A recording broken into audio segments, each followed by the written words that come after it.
are today going to discuss class 8th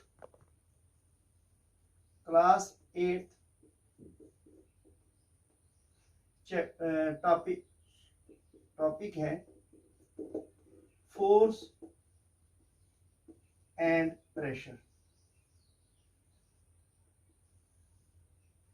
This is part first.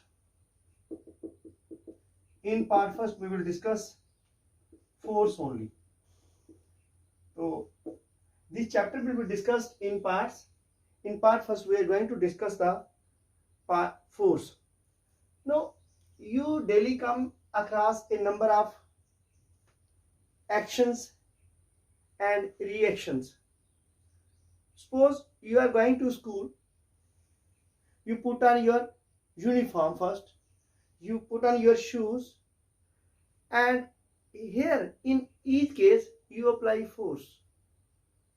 You took the shirt with your hands, you apply the force. This force comes into play for doing some work. So if you see a vendor who is going on with his thela, he has put a number of luggage on that very thela and he pushes it. The thela or whatsoever it is, it goes in the direction in which the force is applied. Suppose we are having here a block of wood and a person is pushing here, push कर रहा है यहाँ से, pushing. So force is being applied and this block of wood is going to move in the direction in which the force is applied. It will come here. So what he has done, he has pushed this block of wood.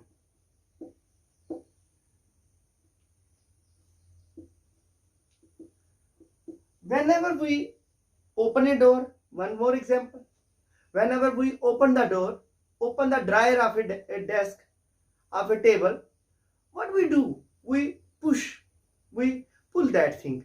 Once when we open the door, we pull it. When we open the drawer of the table, we pull it. Pull and push. Pull. Suppose ये आपका door है. This is your door and this is door. You are handling over here. यहाँ से handle करते ही आप इसको पीछे को धकेलते हो, पुश करते हो, तो this opens like this way, इसको. Then this is what? This is your pushing. But when we close this way, we pull it. So what this force is? From this we come to know what this force is. Force comes into play when we pull or push an object. So the definition क्या है object की? Definition of force.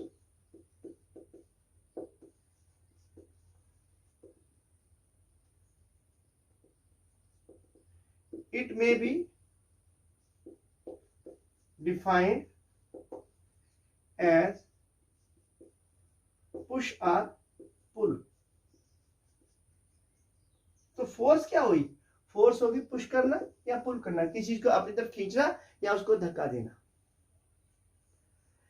There are numerous activities that come into play when you are going to work. When you go to sleep, you try to wake up, stand up from the bed. You want to sit, you apply the force. Your body raises it with the application of force. Unless you apply the force, none of the work is done. Neither you can open a window, neither you can close a window, neither you can hold your bag, neither you can fetch a glass of water, cup of tea from the table, unless you apply the force. So force plays a vital role. हाँ, तो अभी क्या है कि force जो है, जब तक हम मान लो we fetch a cup of tea, तो हमें we apply the force. Cup को कैसे उठाएंगे? With the application of force. हाथ लगाएंगे. मान लो ये आपके पास एक प्लेट है, सपोज, है ना, तो ये आपके पास एक ग्लास ऑफ वाटर है, आपने इस ग्लास ऑफ वाटर को उठाना है ना, you have to pick up it, आपने इसको उठाना है, तो क्या करोगे, with the application of force आप इसको ग्लास को उठाओगे, ठीक है, हैंड से आप इसको उठाओगे। जब आप इसको उठाओगे तो क्या करोगे, we apply force, we apply force. So मैंने कहा कि in our day to day action whatsoever our actions are, we apply force, and with the application of force we do the work. Next, अब force करती क्या है, force क्या है, जब किसी ऑब्जेक्ट के ऊपर एक्ट करती है तो ऑब्जेक्ट मूव करता है in the direction in which the force is applied. Suppose कि ये एक आपके पास बॉल है, ठीक है, when we kick the ball we apply force, हम क्या करते हैं, फोर्स लगाते हैं। Without application of force you can't kick the ball. देखिए जो भी बंदा यहां से इसको किक करेगा है अपने फुट से, तो इसका मतलब with the application of force ही होगा, बिना फोर्स के तो वो इसको किक कर नहीं सकता। तो बॉल जो है वो फोर्स, जैसे ही यहाँ पे फोर्स लगी, ball will move in the direction that the object will move in that direction in which the force is applied. तो फोर्स क्या है, फोर्स जो है, अगर मान लो हम फोर्स किसी चीज के ऊपर लगा देते हैं, तो फोर्स लगाने से दो आदमी फोर्स लगाते हैं। मान लो ये एक ऑब्जेक्ट है, इस ऑब्जेक्ट पे एक फोर्स F1 यहाँ पे एक्ट कर रही है, एक फोर्स और एक्ट कर रही है इसके ऊपर F2, तो दोनों जब फोर्स है both these are added together, F1 plus F2 is equal to force F, ये टोटल फोर्स हो जाएगी।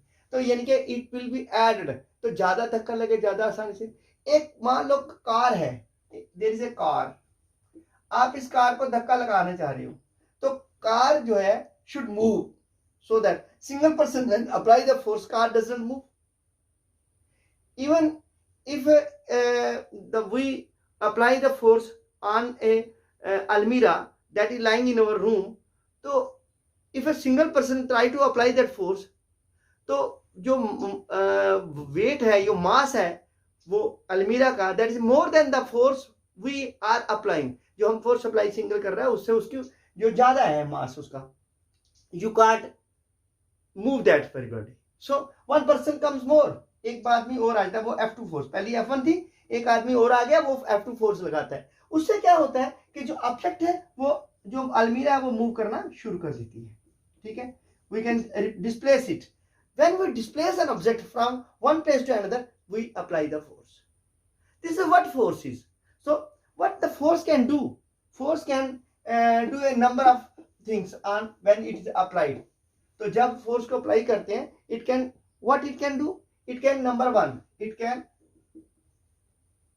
Change the position of rest of an object. मान लो कोई चीज, ऑब्जेक्ट कोई चीज है वो रेस्ट पे पड़ी है, तो इसको किसमें कर दिया, इसकी पोजीशन ऑफ रेस्ट को चेंज कर देगी, है, that is the object will come into motion, जो ऑब्जेक्ट है वो मोशन में आ जाएगा, ठीक है। नंबर फर्स्ट है कि ये फोर्स है, it can change the position of an object, वो रेस्ट पोजीशन है तो वो मोशन में आ जाएगी, ठीक है। तो it can also, number two, the force can also change the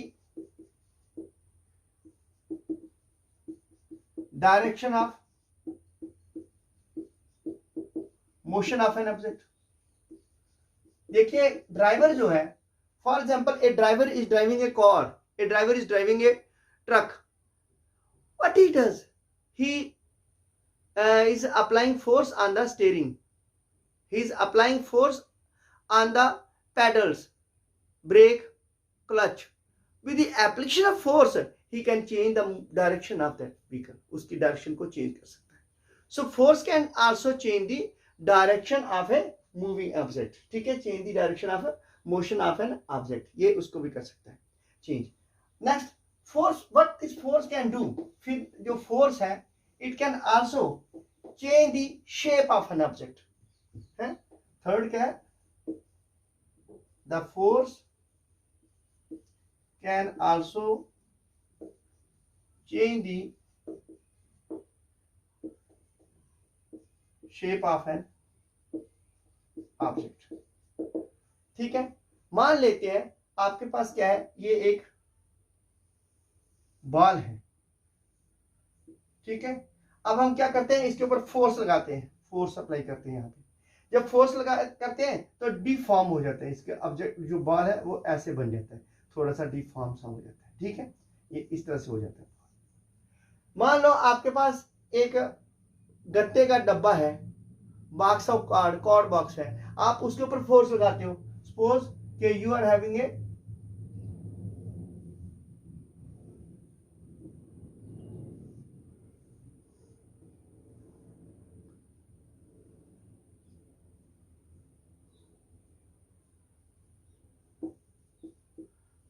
box है जिससे बॉल ये डिफॉर्म होगी इसकी पोजीशन, ठीक है।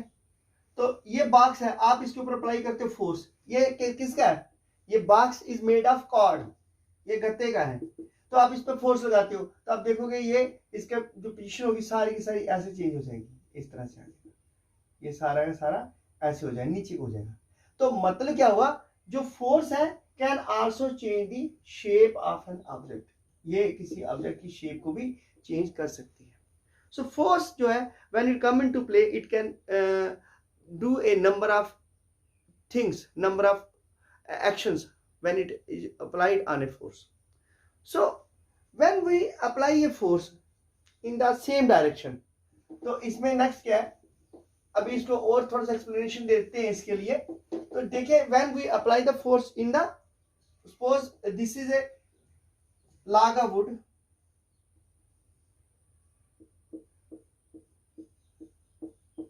ये log of wood है, we are applying the force in this direction, force, and the same person, this is force F1 and the same person is also applying a force F2. Number one person first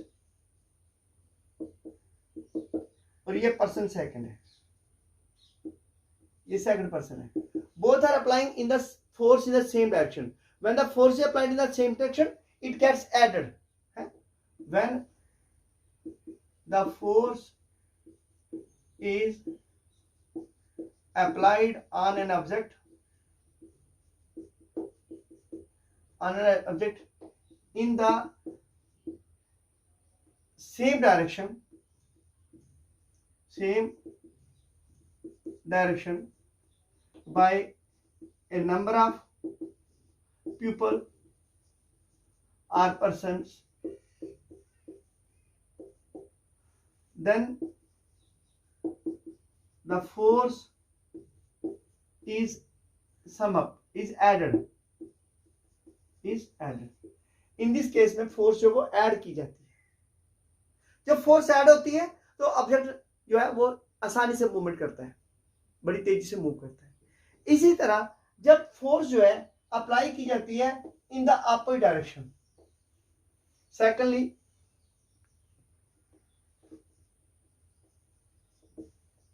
when the force is applied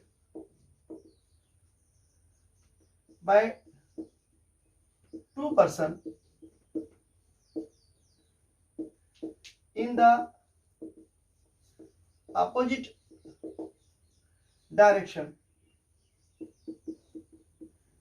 then their resultant force may be equal to 0। क्या होगी, मान लो एक आदमी है, एक की force F1 है और दूसरे की फोर्स क्या है वो F2 है। एक फोर्स इधर से लगा रहा है जो F1 है, ये ऑब्जेक्ट है, इसके ऊपर on this object the person, one person is applying force as F1 in this direction and the same the other person is applying the force in the opposite direction। ये force F1 इधर से apply कर रही है, दूसरा इधर से, वही लिखा है when they apply the force when the force is applied by two person in the opposite direction। जब opposite direction में अप्लाई करते हैं then the resultant force may be equal to 0, may be equal to 0. When 0 कब होगी? When two forces acting on that very object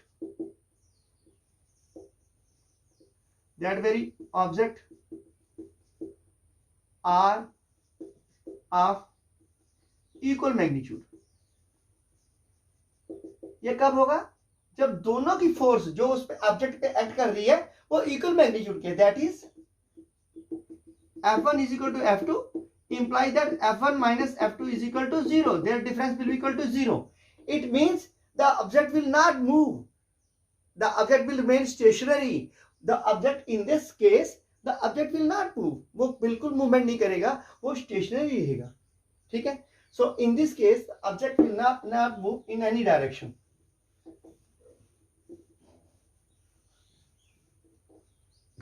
When resultant force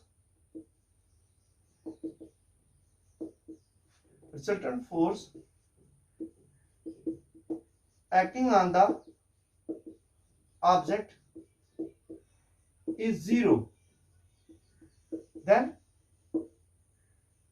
the object will remain stationary.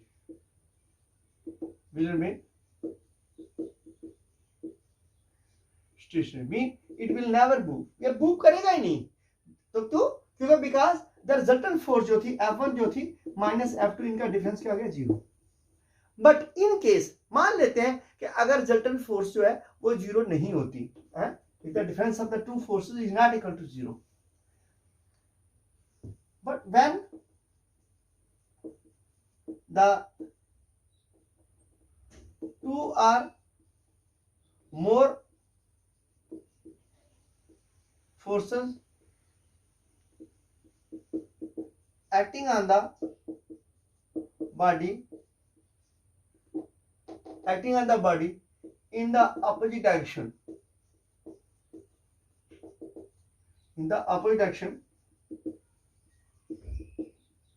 their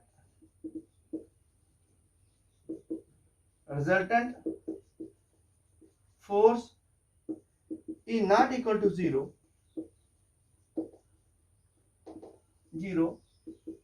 then the object will move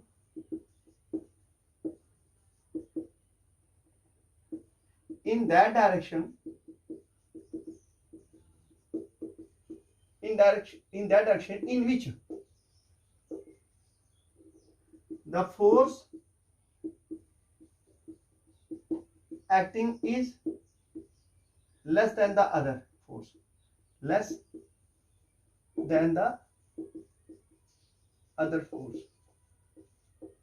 that is, suppose we are having an object. मान लो एक object है. Let me discuss this with the help of this example. ठीक है, चलिए इसको हम एक example से डिस्कस करते हैं. अब मान लेते हैं ये जो फोर्स है ये एक ऑब्जेक्ट है. ठीक है, इस ऑब्जेक्ट के ऊपर हम फोर्स लगा रहे हैं F1. ठीक है, और दूसरी तरफ से एक फोर्स एक्ट कर रही है F2. In this case F1 जो है is less than F2, then the object will move in the direction of F2. In that case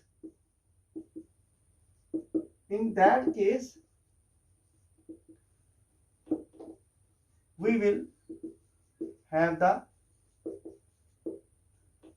resultant force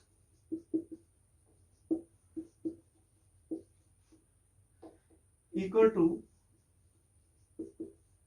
the difference of two forces. तो इस case में हम क्या करेंगे? जो हमें रिजल्टेंट फोर्स मिलेगी, जो रिजल्टेंट फोर्स जो R होगी, that will be equal to R is equal to F2 minus F1. क्यों? क्योंकि in that case F1 is less than F2 F1 जो वो F2 से कम है, तो जो रिजल्टेंट फोर्स जो आएगी वो डिफरेंस होगी, F2 से माइनस कर देंगे हम F1, तो हमारे पास रिजल्टेंट फोर्स आ जाएगी। सो ये था जो टॉपिक फोर्स का। फोर्स जो है, अब एक बात और याद रखिए, force is a vector quantity. Force जो है it is a vector quantity. No, force it is a vector quantity as it possesses both the magnitude and direction। आप देखोगे जब फोर्स लगाते हैं तो बॉडी जो है वो स्ट्रेट लाइन में जाती है। वेक्टर होती क्या? वेक्टर क्वांटिटी वो होती है vector R. Vector what is vector? Vector quantity क्या होती है? Let me discuss vector quantity.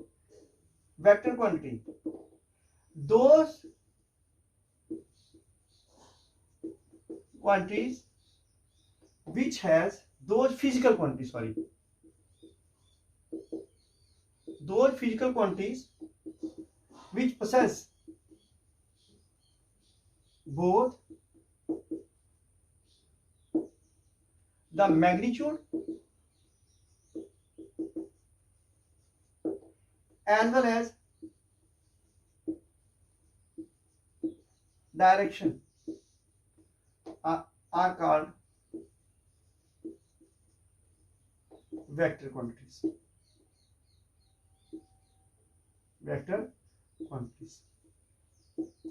हालांकि इस चैप्टर में हो सकता है या नहीं भी हो, लेकिन हम जब फोर्स लगाते हैं तो फोर्स क्या होती है? फोर्स स्ट्रेट लाइन में एक्ट करती है, ठीक है। वेक्टर क्वांटिटी देखिए, ये एक ऑब्जेक्ट है, ठीक है। आप जब इसके ऊपर फोर्स इस दिशा में लगा रहे हैं तो it will move in this direction, ठीक है। ये फोर्स लगा रहे हो F, तो ये बॉडी जो है विल मूव करेगी इस डायरेक्शन में, ये इसी में F1 F की डायरेक्शन में। तो इसका मतलब कि इसकी मैग्नीट्यूड है, ठीक है ना, इसकी मैग्नीट्यूड है, तो अब इसकी डायरेक्शन भी है, तो इसलिए इसको वेक्टर कहा गया कि इसकी क्या मैग्नीट्यूड भी है और डायरेक्शन भी है। जब किसी चीज की मैग्नीट्यूड भी होगी और डायरेक्शन भी होगी तो उसको हम कहेंगे कि ये वेक्टर क्वांटिटी है। अब देखिए, फोर्स का यूनिट भी है, फोर्स को हम यूनिट भी है कि कितनी फोर्स लगाई, 1 न्यूटन अगर किसी फोर्स लगाते हैं, Newton is the unit of force, ठीक है। तो मान लो आप एक किसी ऑब्जेक्ट के ऊपर 1 न्यूटन फोर्स लगाते हो तो ऑब्जेक्ट 1 मीटर जाता है, ठीक है, डिस्टेंस कवर। नो, एक बात आपको जो देखना पड़ेगा, ये एक ऑब्जेक्ट है, अब इसके यूनिट के बारे में डिस्कस कर देता हूं मैं आपको। ये इसके ऊपर आपने F1 फोर्स लगाई है, F फोर्स लगाई है, ठीक है। तो it is moving through 1 metre distance. मान ले इसने कितना डिस्टेंस कवर किया, तो ये यहां पे जब फोर्स लगी है तो ये यहां से लेके यहां तक 1 मीटर गई है। तो this is what this is distance. ये क्या है? डिस्टेंस। और ये क्या है? ये फोर्स है। और फोर्स जो है जब अप्लाई करते हैं, फोर्स को किसमें लिखते हैं? मैंने बोला न्यूटन, ठीक है। तो जब डिस्प्लेस होती है थोड़ा सर्टेन डिस्टेंस है तो ये क्या करती है? न्यूटन मीटर बन जाता है। अगर 1 न्यूटन आपने फोर्स लगाई तो डिस्टेंस, जैसे इसका यूनिट क्या गया फोर्स का? न्यूटन मीटर, कि कितनी फोर्स है, कितनी दूरी पे तय की सब ऑब्जेक्ट ने, that is your force. So force जो है इट इज ए, देखिए आप you can't see the force, force देख नहीं सकते हो, you can't touch the force, force को टच भी नहीं कर सकते हो। Force comes into play when the object is doing some action. जो वो एक्शन हो रहा है उससे पता चलता है कि फोर्स कोई काम कर रही है। आपको क्या पता फोर्स है ना, कोई देखोगे थोड़ी कि कितनी फोर्स है, फोर्स दिखती थोड़ी है। फोर्स जैसे मान लो एक आदमी है वो 100 किलो वजन उठाता है, तो वो फोर्स लगा के उठाता है ना, तो वो फोर्स आपको दिखी थोड़ी है। वो जब उसे वजन को उठाया तब आपने कहा ये आदमी के पास इतनी फोर्स है, ये 100 किलो वजन भी उठा लेता है। अगर कोई आदमी अकेला ये गाड़ी को खींच लेता है दांतों से, देखा होगा आपने, बड़े ये दिखाते हैं यूट्यूब में, चैनल्स में, या कभी बड़े गेम्स प्ले में भी दिखाते हैं। बड़े बड़े जो शक्तिमान लोग होते हैं, ताकतवर लोग होते हैं, उनका दिखाते हैं कि वह how they can pull the vehicle, how many tons they can pull they can push the vehicle with the application of force. तो वो फोर्स दिखती नहीं है ना, you can't see it, it's a physical quantity ना। ये तो एक चीज किसी के अंदर है ताकत, किसी चीज में। मशीनें देखो, they do work with all the machines can lift a number of tons of weight only with the application of force. वो फोर्स क्या है? वो इलेक्ट्रिकल फोर्स होगी ना, फिर वो तो बिजली से चलते हैं, या मैकेनिकल फोर्स होगी, वो मैकेनिकल से चलती है। सो फोर्स जो है, टाइप्स ऑफ फोर्स जो है, इसका हम नेक्स्ट पार्ट में पढ़ेंगे। आज इसका पार्ट इतना ही बड़ा है, ठीक है। उसका नेक्स्ट पार्ट समझाएंगे हम, उसमें पढ़ेंगे टाइप्स ऑफ फोर्स, कि फोर्स कितनी किस्म की होती है, ठीक है। वो हम नेक्स्ट पार्ट में पढ़ते हैं।